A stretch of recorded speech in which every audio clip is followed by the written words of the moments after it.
হ্যাঁ, এই ট্রিপটার কথা তো আপনাদের বলাই হয়নি। ভিডিও স্কিপ করার আগে জেনে নিন দেওঘরের মার্কেটে কি কি পাওয়া যায় এবং মন্দিরের ভিতরেই বা কি কি কিনবেন। আর ভিডিওটার লাস্টে থাকবে বাবার দর্শন। হর হর মহাদেব। আমি অরাটক পৌঁছে গেছিলাম দেওঘর আমার মা, বাবা ও দিদাকে নিয়ে।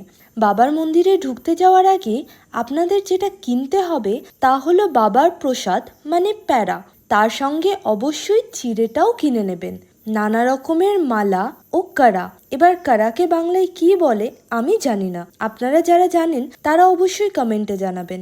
কারা ছাড়াও নানা রকম সাজগোজের আইটেম, সঙ্গে ঘর সাজানোর জিনিসও।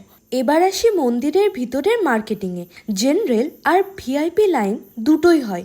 অবশ্যই ভিআইপি লাইনের টাকা বেশি লাগবে, কিন্তু দুটো লাইন শেষে গিয়ে এক হয়ে যায় এবং দর্শন একসাথেই করতে হয় দুটো লাইনকে।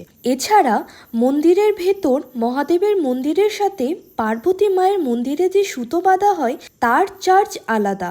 যিনি সুতো বাঁধবেন মন্দিরের চূড়ায় উঠে তার চার্জ আলাদা। মোট মিলিয়ে ভালো রকম খরচ, তাই টাকা পয়সা একটু বেঁধেই নিয়ে যাবেন। কিন্তু मैं हूं ना অরাটক, मेरी बातें कभी मान भी लिया करो। ভিআইপি লাইনে দাঁড়িয়ে কোনো লাভ নেই। পুজো করানোর আগে পুরোহিতের সঙ্গে টাকা পয়সা নিয়ে কথা বলে নেবেন ও প্রসাদের দাম কিছু দোকানে বাড়িয়ে বলবে, কিছু দোকানে সঠিক বলবে, তাই 3-4টে দোকানে জিজ্ঞেস করে নেবেন। এবার চলুন বাবার দর্শন করে নিন আর কমেন্টে হর হর মহাদেব লিখতে একদম ভুলবেন না।